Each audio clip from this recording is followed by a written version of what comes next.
नमस्कार, मैं छत्तीसगढ़ अखबार के YouTube चैनल इंडिया आजकल के स्टूडियो से सुनील कुमार। एक शब्द आपने कई बार सुना होगा, इंसानियत।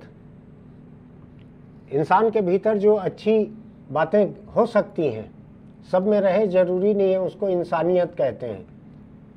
और अगर इंसान बहुत ही परले दर्जे की बुरी बातें करे तो उसको हैवानियत कह देते हैं लोग, जैसे कि ये इंसानियत की बात नहीं है, इंसान ने किया हुआ नहीं है, ये हैवान ने किया है।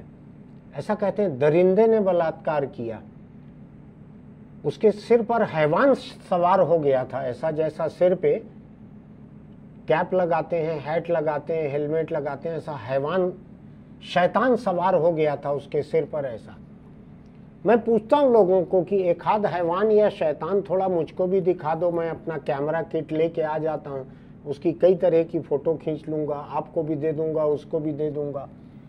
कोई नहीं दिखा पाते। इंसानियत की बातें बहुत करते हैं। एक दूसरे को कोई तकाजा देना होगा तो कहेंगे, अरे ज़रा तो इंसानियत दिखाओ।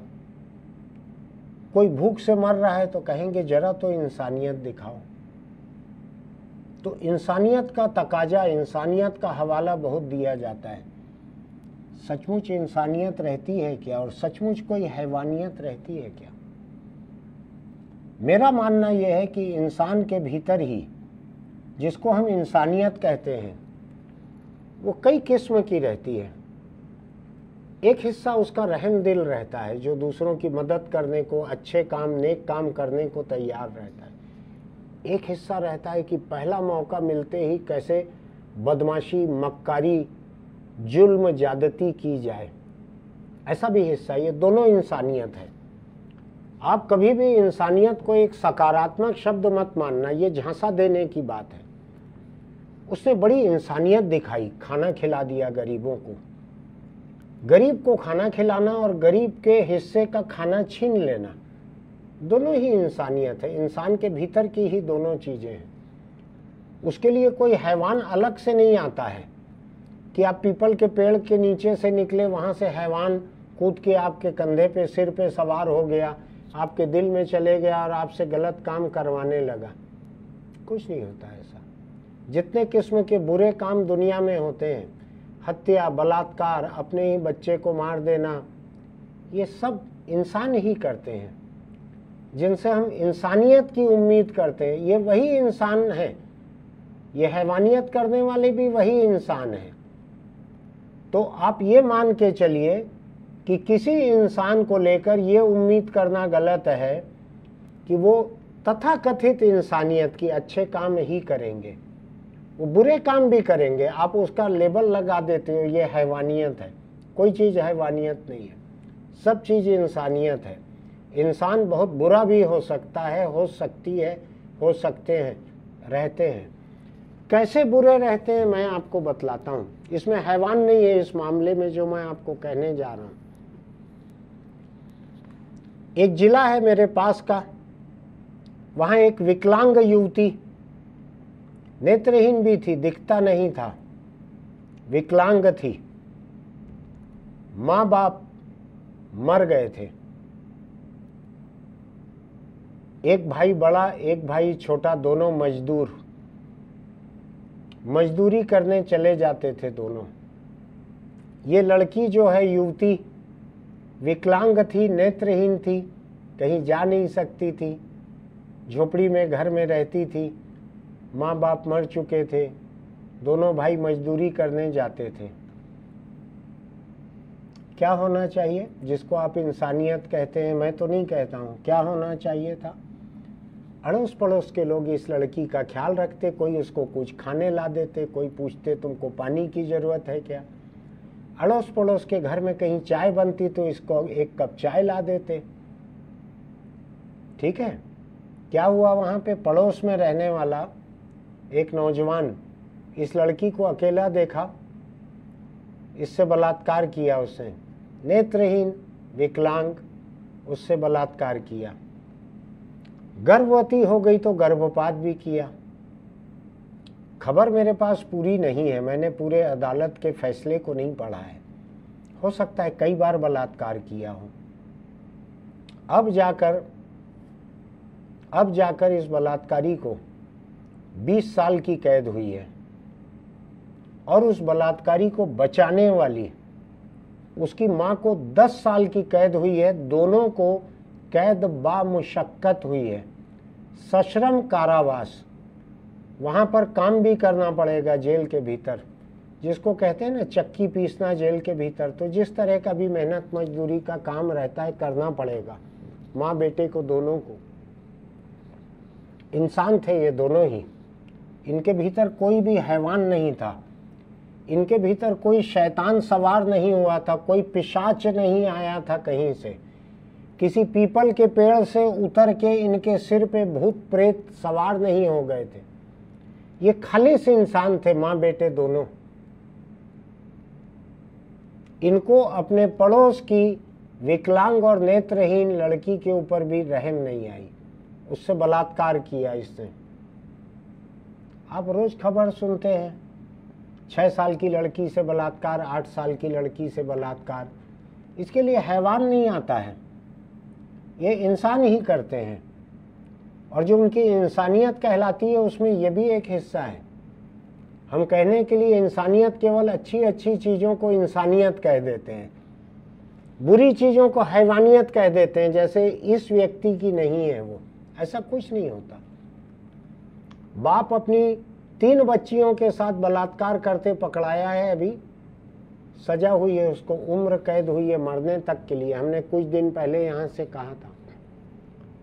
माँ छोड़ के चली गई थी बच्चियों को, 3 बच्चियां 6 साल 5 साल 4 साल, उनके साथ बाप बलात्कार कर रहा है।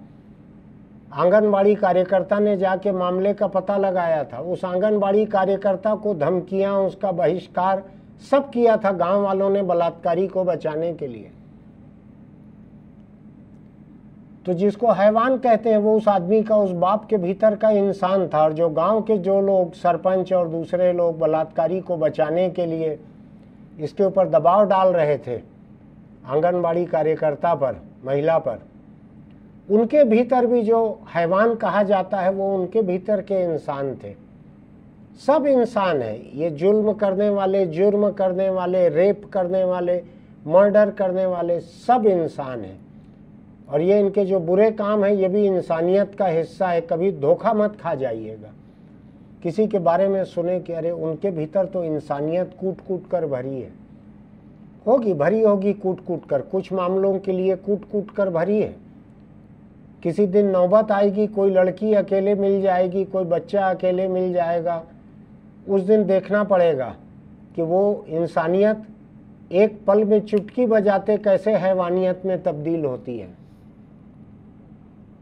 तो मैं ये आपको बतलाने के लिए यहाँ खड़ा हूँ कि पड़ोस की नेत्रहीन अंधी लड़की, विकलांग लड़की, उसके साथ बलात्कार कर रहा है, गर्भवती हो गई, गर्भपात करवा रहा है।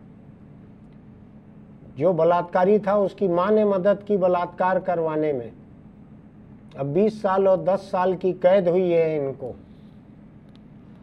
सोच के देखिएगा, आपके आसपास के जितने लोग हैं उनके ऊपर एक सीमा से ज़्यादा भरोसा करने के पहले ये सोच के देखिएगा कि पड़ोस की एक बुजुर्ग महिला, नौजवान लड़का था तो माँ तो बुजुर्ग या अधेड़ तो होगी ही, उसके मन में भी रहम नहीं आई इस लड़की के लिए कि नेत्रहीन है, विकलांग है, रहम कर दो। और मैं तो आपसे साफ साफ कहूँ, इस पूरे मामले को देखकर मुझको लगता है कि जिसको लोग ऊपर वाला कहते हैं, मैं तो नहीं मानता हूँ, आप मानते होंगे तो ठीक है, ना मानते हो तो ठीक है, जिसको लोग ऊपर वाला कहते हैं किस तरह से थोक में मारता है किसी को, थोक में। एक लाठी मारने से जी नहीं भरता उसका, छांट के किसी को कई लाठियां मारता है। लड़की को हाथ पैर नहीं दिए, विकलांग बना दिया, जी नहीं भरा, नेत्रहीन बना दिया, आंखें छीन ली, जी नहीं भरा। मां को मार डाला तो भी जी नहीं भरा, बाप को मार डाला तो भी जी नहीं भरा। दोनों भाई मजदूरी करने बाहर जाते थे, गरीबी की मार, और उतने पे भी जी नहीं भरा। पड़ोस के लड़के को बलात्कारी बना के भेज दिया इसके पास में, बलात्कार किया, कई बार किया होगा, खबर पूरी नहीं है कोर्ट की मेरे सामने। गर्भवती हुई, गर्भपात करवा दिया, पड़ोस में ऐसे बलात्कारी लड़के और उसकी मां को बसाया। जब प्रार्थना करें पूछिएगा ऊपर वाले से, किसी एक के ऊपर इतना जुल्म क्यों किया। ये लड़की मेरे कोई सगे की नहीं है कि मैं उसके कारण आपको उकसा रहा हूं, लेकिन मैं चाहता हूं आपका जो भी धर्म हो, जो भी ईश्वर हो, थोड़ा पूछ के देखिएगा इतना जुल्म किसी एक के ऊपर क्यों किया। सर्वशक्तिमान, सर्वज्ञ, सर्वत्र भी कहा जाता है, हर जगह मौजूद है, ओमनी प्रेजेंट कहा जाता है, हर जगह मौजूद है। कण कण में भगवान कहा जाता है, कण कण में। मैं सोच रहा हूं कि ये लड़की जो विकलांग थी, नेत्रहीन थी, गरीब थी, घर पे अकेली थी, जब इसके साथ बलात्कार हो रहा था, 1 बार 10 बार जितने भी बार हुआ, इसकी देह के नीचे जो कण थे रहे होंगे, 10, 20, 50 करोड़ कण रहे होंगे, फर्श के रहे होंगे, चटाई के रहे होंगे कण। उन कणों में कहाँ था ईश्वर? कण कण में भगवान कहते हैं, कहाँ था कण कण? मैं चाहता हूँ आप आस्थावान बने रहें। अगर आस्थावान हैं तो ये सवाल मेरे तरफ से करें, और जवाब मिले तो लिख के भेजें इसमें कमेंट बॉक्स में कि जो कण कण में भगवान है। जब बच्चियों से बलात्कार होता है, विकलांग और नेत्रहीन लड़की से बलात्कार होता है, कहाँ रहता है वो कण? उनके नीचे के कण में से किसी में भी क्यों नहीं रहता? सोच के देखिएगा, पूछ के देखिएगा। बस आज इतना ही। आपको अगर मेरी बात अच्छी लगती हो, अच्छी तो क्या लगेगी, तकलीफ देह बात है, आपकी आस्था को थोड़ा सा परेशान भी करने वाली बात है, फिर भी आपको लगेगा कि मेरी बात सोचने लायक है, तो हमारे YouTube चैनल इंडिया आजकल को सब्सक्राइब कीजिएगा, नोटिफिकेशन की बटन दबाइएगा, लाइक कीजिएगा, टिप्पणी कीजिएगा, अपने नास्तिक या आस्थावान दोस्तों को भेजिएगा, जो भी इंसान हैं उनको भेजिएगा। इंसानियत की भी बहुत बात हुई है इसमें, हैवानियत की भी बात हुई है। आपको कहीं दिख जाए इंसान के भीतर हैवान, शैतान, पिशाच, दरिंदा कुछ दिख जाए किसी के भीतर, तो मुझको भी बुलाइएगा, मैं कैमरा लेकर फोटो खींचने आ जाऊंगा उसकी। आज छोटी सी सलाह आखिरी में यही है कि आपके इर्द गिर्द अगर ऐसे तकलीफ दे लोग हैं जिनको धार्मिक जुबान में बदनसीब कह दिया जाता है, और कह दिया जाता है पिछले जन्म के कर्मों का फल भुगत रहे हैं, बलात्कारी को कुछ नहीं कहा जाता, उसके बारे में कहा जाता है इसको अगले जन्म में फल मिलेगा कर्मों का। धर्मालु लोग नहीं चाहते इस जन्म में कोई सजा मिले। जो बलात्कार की शिकार है उसके पिछले जन्म के कर्म होंगे। इस नौबत के बारे में सोचिएगा। अपने आसपास कोई लोग ऐसे रहें जरूरतमंद, तकलीफ दे, तो थोड़ा ध्यान रखिएगा उनका। ध्यान रखना बहुत बड़ा भी नहीं रहता है, बहुत बड़ा काम नहीं है। इनको ऐसे किसी हमले से, हिंसा से बचाना कोशिश कीजिएगा जहां जो कर सकते हैं। फिर मिलेंगे।